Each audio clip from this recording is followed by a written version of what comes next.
What does Clive Barker have against skin?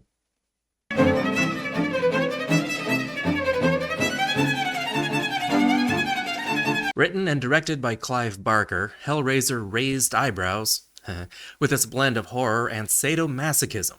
Not exactly box office gold, disturbing imagery and taboo themes hooked a cult following and carved out a place in pop culture. Which of course led to the eventual sequels, expanding on that gory universe. And yes, they even went into space. Still firmly on Earth, this is Hellbound, Hellraiser 2. British military officer Elliot Spencer is tinkering with the Labyrinth configuration. Shh! Nobody tell him! Well, stick it in. This is telling us how Pinhead came to be. So you solve the puzzle, and you wind up working for the company. It's kind of like the pursuit of happiness. And why is he called Pinhead when these are obviously nails? After the events of the first film, Kirsty Cotton is in a psychiatric hospital. She seemed okay at the end of the last movie. Don't mind me, just watching you sleep. Can I lick your foot? Cops have questions. Who would believe a story like that? Where her stepmother's ex-lover came back from the dead and killed a bunch of people and then wore her dad's skin like a suit and solving a puzzle sent some S&M demons back to hell? You know, that old chestnut. The cops go through the crime scene and they find the bloody mattress. Well, somebody waited till marriage. Dr. Chard takes an interest in Kirsty's story for some weird reason. She knows they found the mattress, and since her evil stepmother Julia died on it, she could potentially come back the same way Frank did. That mattress, you've got to destroy that mattress. Yeah, I'll get right on that. Kirsty can't sleep. I guess the good sedatives aren't covered by her insurance. It must be a minimum security asylum. Kirsty leaves her room and finds a young patient named Tiffany who's mute and good with puzzles. Kyle is Dr. Chard's assistant. She never speaks.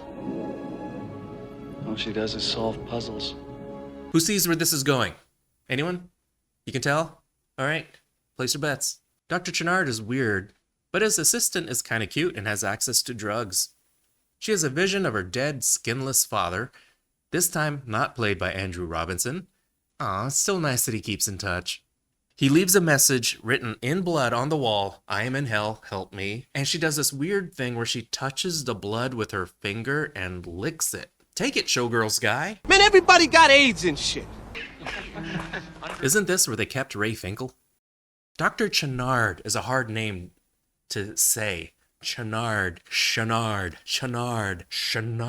Dr. Chard keeps the more interesting patients down in maintenance. Look at the blood! Kirsty gives Dr. Chard more plot from the first movie, and it's a good way to kill 2 minutes of runtime and catch the audience up. Do you believe me? Of course. Cancel my 4 o'clock. Dr. Chard had the bloody mattress delivered to his house. Man knows a bargain. Kyle breaks into Dr. Chard's and finds out he's got some effed up hobbies. Are they giving these things away with Happy Meals now? Chard brings home one of his more intense patients and sits him on the mattress. He's insane, so blood doesn't bother him. What does bother him are the imaginary bugs crawling all over his skin, which he helps him remove by giving him a razor. Have at it, loon. Stop, you're bleeding all over that. Oh wait, that's the point. Carry on. What do you know? It works. Julia comes back and does the thing. I don't know what the thing is exactly, but it's gross. Kyle is hiding behind a curtain watching this whole thing, by the way, and nobody notices him. I'm not sure how much I can show. Julia is skinless head to toe. I don't know if this counts as nudity. It's like super nudity. You can still kind of see nipples, so I think it does count.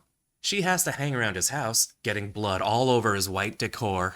You're gonna need a shit ton of club soda. And she puts on some white clothes because it's funny. This would have made a great OxyClean commercial. Hi, Billy Mays here. What the f***? To solve her being cold all the time and bleeding all over everything, just like a woman. Ow! The doc wraps her up like a mummy. Boris Karloff movies must turn him on because he doesn't question it. He just starts making out with her. Feel that? That's my pelvis. Hot, right? It's all true. Oh, now Kyle believes her. I'm going. Wait a minute. I'm going to get my father! She still thinks she has a shot to get her father back out of hell. Chard's been busy, and not just doing the monster mash with a horny, skinless woman. He brought her more patients to munch on. Food, gory ass food. Either the doc is a big minivan or made multiple trips. It works, and Julia is back to human form. All of this happened before they got to the doctor's house, by the way. What, they stopped for lunch first? Kyle checks out the house and runs into Julia. Hey, didn't recognize you with skin. He goes into their kill room and sees all the bodies. He's not as shocked as he should be. And by the way, once something like this happens, you can never go back to calling this the rumpus room. It will always be the kill room. But it looks like Julia's still a bit short in the skin department and needs to borrow some.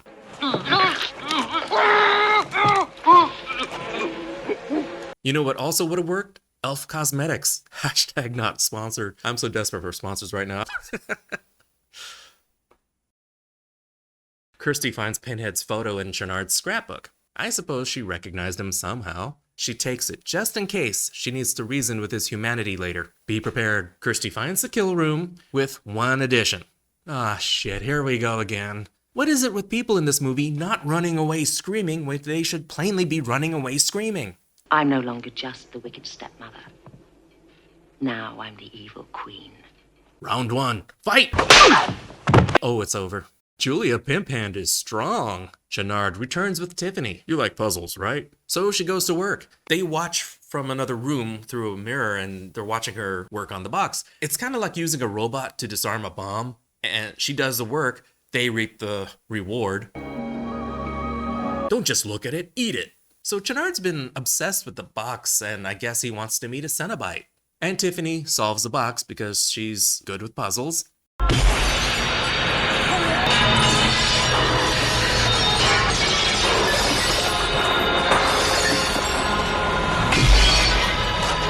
My God, Bones.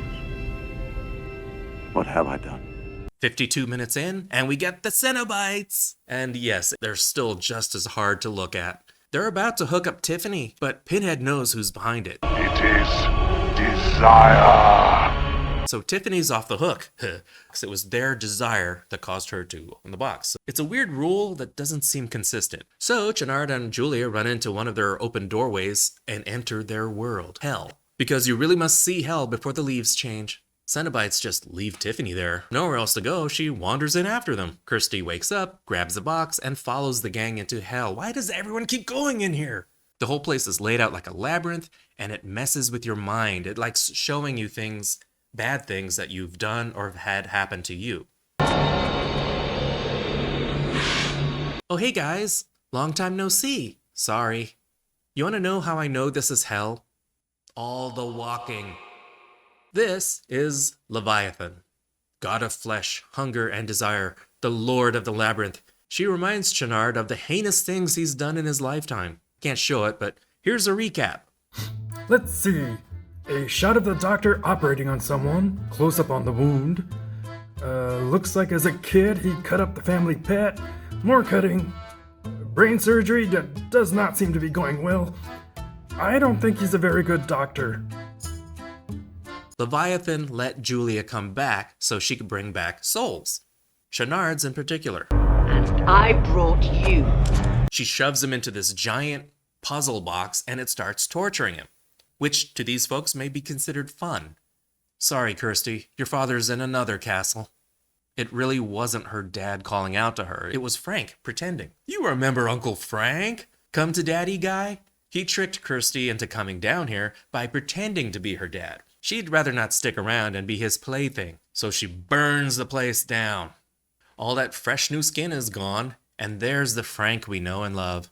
Oh, hey, honey. Missed ya! If you recall in the last movie, they didn't end on the greatest terms. And even with her skin back, she's still a bit sensitive about it.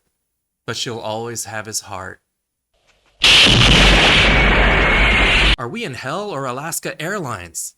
The doctor is back, and now he's a Cenobite, baby. He looks like a Tide roast. Yeah, at least he'll cook evenly. See why I want to call him Dr. Beef? I'm going to call him Dr. Beef from this point. He's like, that wasn't so bad. Okay, I like it, Picasso. And then the brain scramblers come. Julia gets caught in the vortex, and it's so strong it yanks her out of her skin. Why wouldn't it just take all of her? Anyway, all that's left of her is a skin suit. Put that in your inventory for later. For a second, it looks like they made it out, but when is anything here easy? Dr. Beef makes a hell of an entrance. The doctor. Is he? They meet up with Pinhead and the gang, but this time Kirsty is prepared. She gives him the photo of his human self, which he's forgotten, and she reminds all of them that they were all once human. You haven't always been this way. Tiffany. So when Dr. Beef shows up to the Cenobites, they get in a little fight. They have beef. But I guess he's stronger because the Cenobites are defying Leviathan, and he just likes the Doctor more. And he kills them easily. We do get a glimpse of their human forms at the end, right as they die, and one of them is a kid.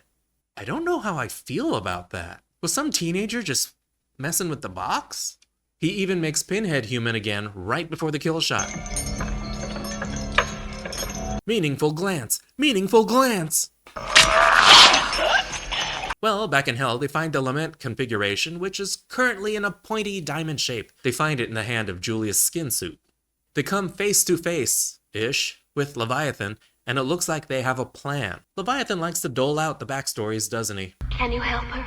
Can you help her? Dr. Beef had basically kidnapped Tiffany to use in his demented puzzle fetish, and it looks like he took out her mom, which led her to becoming mute, yet still brilliant at puzzles. Is any of this making sense yet? Tiffany gets to a puzzling, but Dr. Beef swoops in and messes everything up for everyone. Before Dr. Beef gives Tiffany the old Cenobite treatment, Julia comes back. And while he's distracted, Tiff gets working on the box. No, you fool, it's a trick. This defeats Dr. Beef, and he's ripped apart. Should've let him rest for a few minutes, now he's gonna be dry. Julia was really Kirsty wearing her skin. You've got to get out of here! Leviathan is not happy. Kinda hard to read without a face. He changes back into a box, and the girls make it back to the real world just in time. Looks like the asylum is closed down, ready to be explored by generations of YouTube ghost hunters.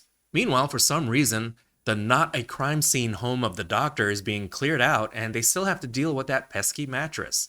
Everyone is so casual about touching blood here. Man, everybody got AIDS and shit. Then a Spirit Halloween clearance rack appears, displaying several plot points and characters from both movies. Okay, I like it. Picasso. That was Hellbound, Hellraiser 2. This movie is a mess. Some characters' motivations are just underdeveloped, and for a crucial role, Tiffany has so little to do. Although cartoony, Dr. Beef is a kind of cool villain, even though he's rather one-dimensional. Obsession isn't a character. Towards the end, when he's gone full roast beef, almost every line of dialogue is a pun or play on typical Doctor dialogue. The Doctor is in. I recommend amputation. Do you concur? Stuff like that. And he killed off the Cenobites, who I assumed are already dead, but okay. Your suffering will be legendary. Doug Bradley is iconic as Pinhead, as always. Touching on the Cenobites' backstories could have been really interesting, but it got cut down. Uncle Frank is a glorified cameo that tied up a loose end nobody asked about. Kirsty's father was originally in the script, but Andrew Robinson didn't want to return, so they had to obviously rewrite that part of the movie, and it shows. And what about Leviathan? A cheesy, dated special effect. I just didn't find him all that compelling. The visual design, makeup, and costumes of the Cenobite characters is nightmarish and grotesque. Awesome. Julia's skinless look is horrifying, and the camera lingers on her bloody form for longer than comfortable. Really unsettling. Cenobite makeup, gory, disturbing. Visually, Hell is represented by boring, endless hallways and a couple of matte paintings. There was a carnival in Hell that just kind of came out of left field. Hell is surprisingly bland. Acting is about soap opera caliber. Not great, not terrible. Hellbound expands on the mythology, but it's also more of the same bring me flesh so I can grow my body back shtick. A stream of DoorDash victims. The story is disjointed, slow at times, but even when it gets rolling, the pace stutters and never really flows. The plot becomes needlessly convoluted. The Cenobite fight should have been epic, but I've had sneezing fits that went on longer. Allergies. With an ending that leaves enough open for additional sequels, they'll get to space eventually. Hellbound Hellraiser 2 is 2.5 Bs. It's alright. It fits in with Hellraiser, but it's less coherent and just more of the same. They had the potential to bring something really fresh, but they bailed on it, and I think that hurt the movie the most. But I'm sure I'm not alone when I say they could have used more Pinhead. Thank you so much for watching. Like, subscribe, comment, the bell, you know, the usual YouTube stuff. This is theNewBee, and I'll see you later, kids. Toodles.